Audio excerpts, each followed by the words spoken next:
नमस्कार मित्रों, मैं शिव प्रसाद अभिनव कोचिंग क्लासेस के इस प्लेटफॉर्म पर आप सभी का स्वागत करता हूं और आशा करता हूं आप सभी खुश होंगे, स्वस्थ होंगे और मस्त होंगे। आज हम फिर आपके सामने उपस्थित हुए हैं एक नई क्लास के साथ और आज हम सीखते हैं संज्ञा से आगे। हमने कल संज्ञा के विषय में काफ़ी अध्ययन कर लिया था और संज्ञा में हमने संज्ञा के प्रकार जाने थे, संज्ञा की उत्पत्ति जानी थी और संज्ञा के भेद के अंतर्गत हमने एक भेद पढ़ लिया था, जातिवाचक संज्ञा। आज हम उसके आगे अध्ययन करेंगे और हम देखते हैं कि संज्ञा के अंतर्गत हमारा जो अगली संख्या हमारी जो है वो अगली संख्या हमारी है व्यक्तिवाचक संज्ञा।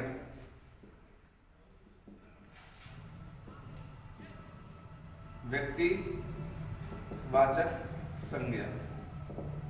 व्यक्तिवाचक संज्ञा की यदि हम चर्चा करें, व्यक्तिवाचक संज्ञा की यदि हम चर्चा करें तो व्यक्तिवाचक संज्ञा का अर्थ होता है कि किसी एक विशेष का बोध कराने वाली संज्ञा। क्या अर्थ होगा इसका? इसका अर्थ होगा किसी एक विशेष का बोध कराने वाली संज्ञा।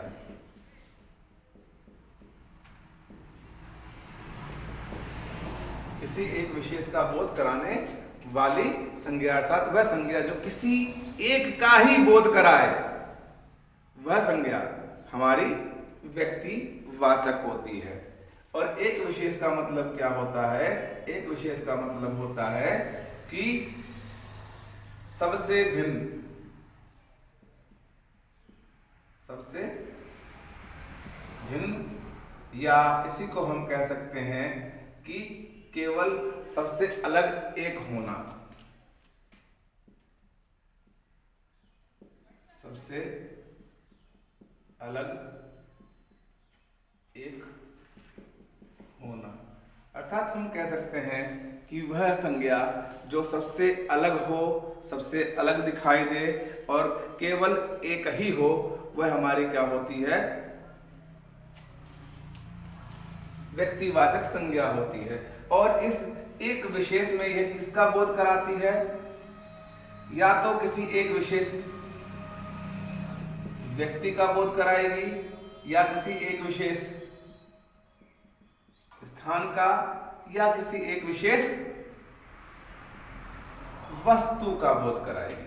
साथ हम कह सकते हैं कि जब कोई संज्ञा किसी एक व्यक्ति विशेष का बोध कराए या किसी एक स्थान विशेष का बोध कराए या किसी एक वस्तु विशेष का बोध कराए तो वह संज्ञा हमारी व्यक्तिवाचक संज्ञा होती है।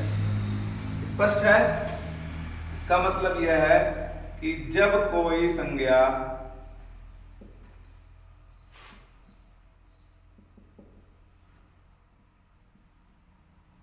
एक विशेष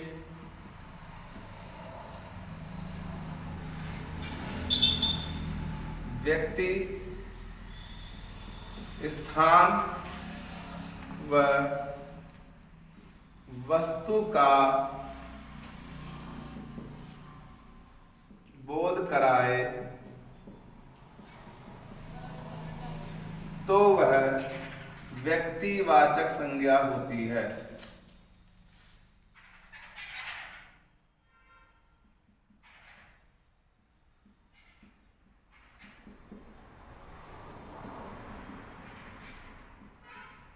स्पष्ट है? तो वह व्यक्तिवाचक संज्ञा होती है। जैसे हमने कह दिया राम, कह दिया रहीम, राम कह दिया, रहीम कह दिया, या स्थान की चर्चा करें तो हमने आगरा कह दिया, मथुरा कह दिया, प्रयागराज कह दिया। वस्तु की बात करें तो किसी एक विशेष वस्तु का जो बोध कराए वह हमारा क्या हो जाएगा? व्यक्ति जैसे हमने कह दिया रामचरित मानस पुस्तक का नाम हो गया, हमने गोदान कह दिया। तो ये सभी के सभी क्या है, एक विशेष का बोध करा रही हैं। मान लीजिए राम की चर्चा करें तो हमारे आसपास या हमारे भारत में सैकड़ों हजारों राम नाम के व्यक्ति होंगे, लेकिन वह क्या है, किसी ना किसी प्रकार से एक दूसरे से भिन्न होगा। और जब कोई एक दूसरे से किसी ना किसी प्रकार से भिन्न होता है तो वह व्यक्तिवाचक संज्ञा होती है। स्पष्ट है। अब हम देखते हैं हमारे हिंदी के व्याकरण हैं एक, उनके अनुसार हमारी व्यक्तिवाचक संज्ञा होने की कुछ शर्तें हैं। उन शर्तों को हम देख लेते हैं।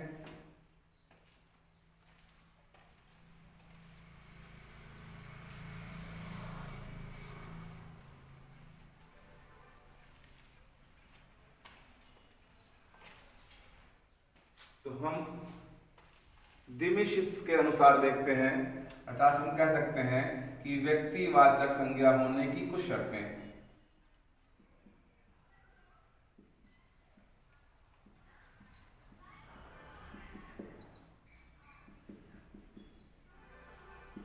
होने की कुछ शर्तें। अब ये कुछ शर्तें कौन कौन सी हैं देख लेते हैं। पहली शर्त क्या है? पहली शर्त यह है कि व्यक्तियों के नाम व्यक्तिवाचक होते हैं। क्या है पहली शर्त? व्यक्तियों के नाम व्यक्तिवाचक होते हैं। जैसे हमने कह दिया श्याम, रीमा, सुषमा, जया, या हमने कह दिया मोहन आदि। अर्थात जितने भी संसार में व्यक्ति हैं उन सभी व्यक्तियों के नाम हमारे क्या होंगे? व्यक्तिवाचक होंगे। दूसरी शर्त हम देखते हैं। दूसरी शर्त हमारी यह है कि नदियों के नाम व्यक्तिवाचक होते हैं। आगे लिखने की आवश्यकता नहीं है। नदियों के नाम क्या होते हैं? सभी व्यक्तिवाचक होते हैं। जैसे हमने कह दिया गंगा, यमुना, सरस्वती आदि नदियां। क्या कह दिया हमने? गंगा कह दिया, गोदावरी कह दिया, ब्रह्मपुत्र कह दिया,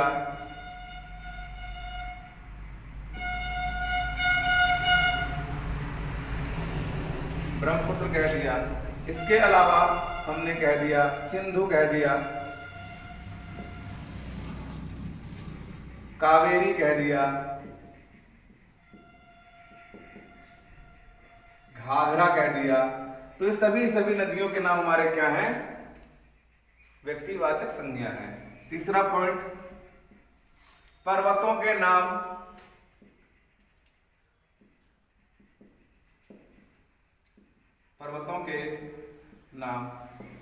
हमारे संसार में जितने भी पर्वत हैं उनके सभी नाम क्या हैं? व्यक्तिवाचक संज्ञा हैं। जैसे हमने कह दिया हिमालय पर्वत, अभी किसी एक पर्वत विशेष को दर्शा रहा है। हिमालय पर्वत हो गया। हमने आल्पस कह दिया, आल्पस हो गया। इसके अलावा हमने कह दिया एटलस कह दिया, एंडीज कह दिया। तो सभी क्या है? पर्वत हैं। सभी पर्वतों के नाम हैं। ठीक है, सभी पर्वतों के नाम हमारे क्या होंगे?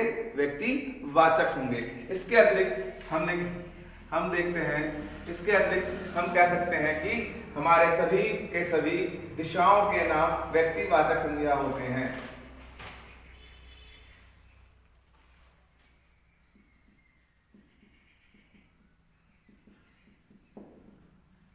दिशाओं के नाम, हमारे जितनी भी दिशाएं हैं उन सभी दिशाओं के नाम हमारे क्या होते हैं, व्यक्तिवाचक होते हैं। जैसे हमने कह दिया पूरब, पश्चिम, उत्तर, दक्षिण आदि। पूरब, पश्चिम, उत्तर, दक्षिण आदि सभी दिशाएं हमारी क्या है, व्यक्तिवाचक हैं। अगला देख लेते हैं, देशों व राज्यों के नाम।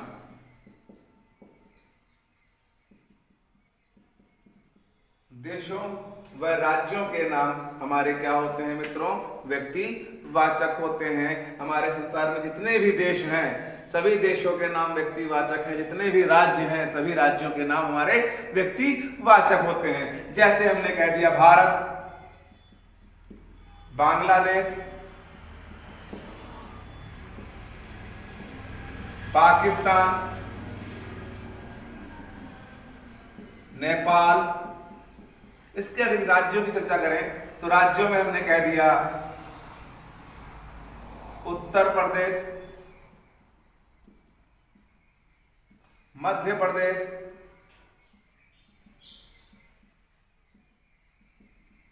राजस्थान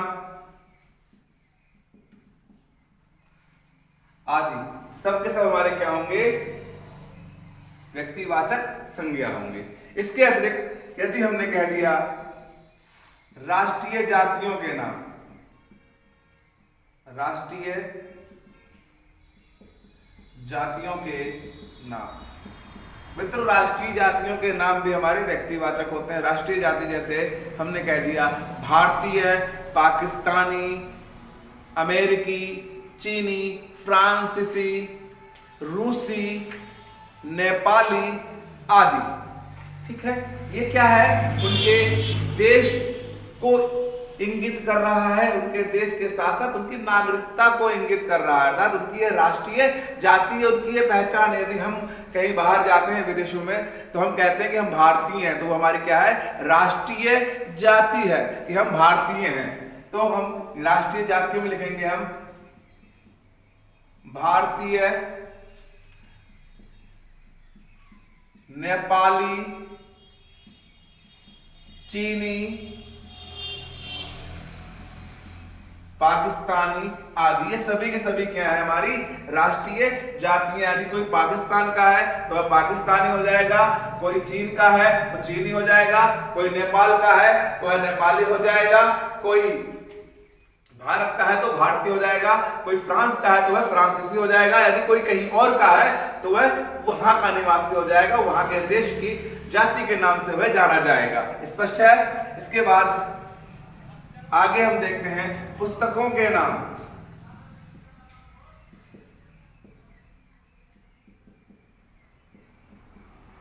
जो हमारी ऐतिहासिक पुस्तकें हैं, प्रसिद्ध पुस्तकें हैं, उन सभी पुस्तकों के नाम भी हमारे क्या होते हैं, व्यक्तिवाचक होते हैं। जैसे हमने कह दिया महाभारत,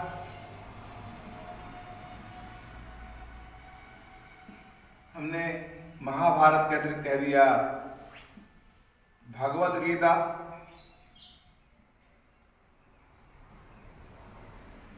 भगवद गीता। इसके अतिरिक्त हमने कह दिया रामायण, हमने कह दिया कुरान, बाइबिल आदि। आगे और भी पुस्तकें हैं, जैसे गुरु ग्रंथ कह दिया, या अन्य प्रकार की पुस्तकें हमारी क्या हैं, सबके सब क्या हैं, ये हमारी व्यक्तिवाचक संज्ञा होंगी। इसके अतिरिक्त यदि हम देखें नगर, चौक, चौराहों के नाम। नगर, चौक, चौराहों के नाम हमारे सभी क्या होते हैं, व्यक्तिवाचक होते हैं। जैसे हमने कह दिया आगरा, कह दिया आगरा, कह दिया दिल्ली, कह दिया मुंबई कह दिया। इसके अतिरिक्त हमने सुभाष चौक कह दिया।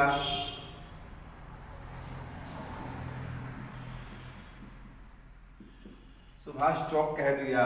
इसके अतिरिक्त हम अन्य चौराहों के नाम भी यहाँ रख सकते हैं, जैसे कि आसपास के बहुत सारे चौराहे हैं, उन सभी चौराहों के नाम यहाँ पर हम रख सकते हैं। जैसे हम कह सकते हैं कि राणा प्रताप चौक कह दिया हमने, राणा प्रताप चौक। हमने कह दिया सिंहपुर चौराहा,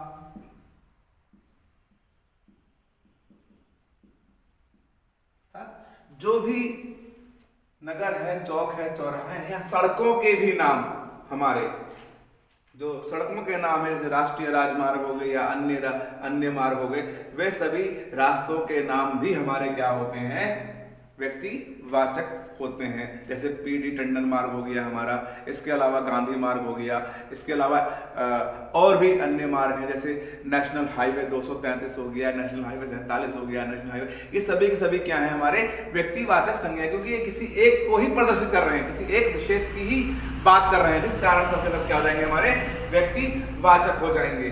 आगे अन्य नियमों को देखते हैं। आगे हमारे अन्य नियम भी हैं।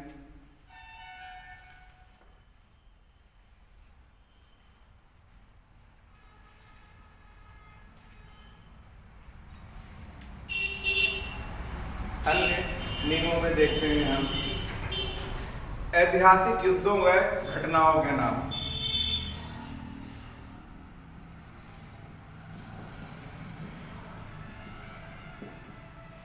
ऐतिहासिक युद्धों एवं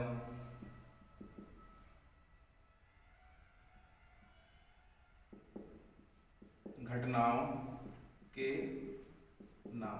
देखिए, ऐतिहासिक युद्ध जितने भी हुए हैं और जितनी भी घटनाएं हमारी हैं, वे सभी ऐतिहासिक युद्ध एवं घटनाएं हमारे व्यक्तिवाचक, क्योंकि वो स्पेशली उन्हीं को ही प्रदर्शित करेगी। जैसे हमने कह दिया तराइन का युद्ध,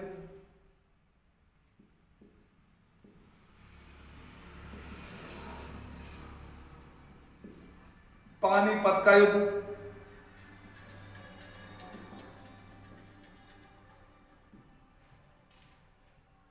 इसके अतिरिक्त हमने कह दिया 1957 की क्रांति, या हमने कह दिया चोरी चोरा कांड या चोरी चोरा की घटना।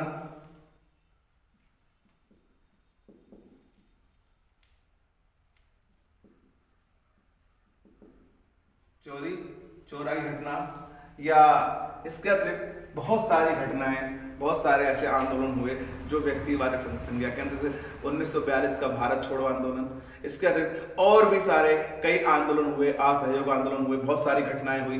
जैसे हम कह सकते हैं कि हमारी जो घटना घटी थी, जलियांवाला बाग हत्याकांड हुआ, ये सब क्या है, हमारी व्यक्तिवाचक संज्ञा है। अगर हम जिसका नाम लेते हैं वहां पर हम पहुंच जाते हैं। स्पेशली केवल किसी एक की ही विशेष बात होती है वहां पर, तो वह व्यक्तिवाचक होता है, और यहाँ सब के सब क्या है, व्यक्तिवाचक हैं। इसी के अतिरिक्त हम अगले नियम में देखते हैं हमारे जो त्योहार हैं, त्योहार एवं उत्सवों के नाम। जितने भी हमारे त्योहार हैं, उत्सव हैं, वे सभी क्या हैं, व्यक्तिवाचक हैं। या हमारे राष्ट्रीय पर्व जो भी हैं, वे सब क्या हैं, व्यक्तिवाचक हैं। राष्ट्रीय पर्व भी इसके अंतर्गत आ जाएंगे। जैसे हमने कह दिया होली, देखिए होली भी आने वाली है, दीपावली, या हमने इसके अतिरिक्त कह दिया दशहरा। इसके अलावा और भी हमारे हैं, जैसे राष्ट्रीय पर्व की बात कर लेते हैं हमने गणतंत्र दिवस कह दिया,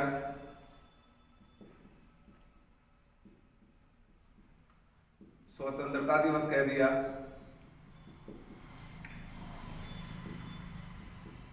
आदि। इसके अलावा हम अगले नियम पर चलते हैं। तो अगले नियम में हम कह सकते हैं कि दिनों और महीनों के नाम, दिनों और महीनों के नाम। देखिए, दिनों और महीनों के नाम की बात करें तो दिनों और महीनों के नाम भी हमारे व्यक्तिवाचक होते हैं, क्योंकि पर्सनली उसी को ही प्रदर्शित करते हैं। दिनों में जैसे हमने कह दिया सोमवार, मंगलवार,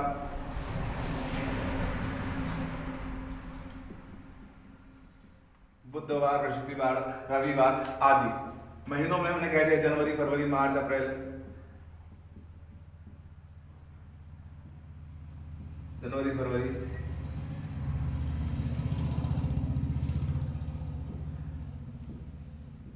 मार्च, अप्रैल आदि। तो ये सब के सब हमारे क्या हैं? सभी के सभी हमारे व्यक्तिवाचक संज्ञाएं हैं। ठीक है मित्रों, और भी बहुत सारी व्यक्तिवाचक संज्ञाएं हैं, लेकिन हम आज के लिए इतना ही। फिर मिलते हैं। जय हिंद, जय भारत।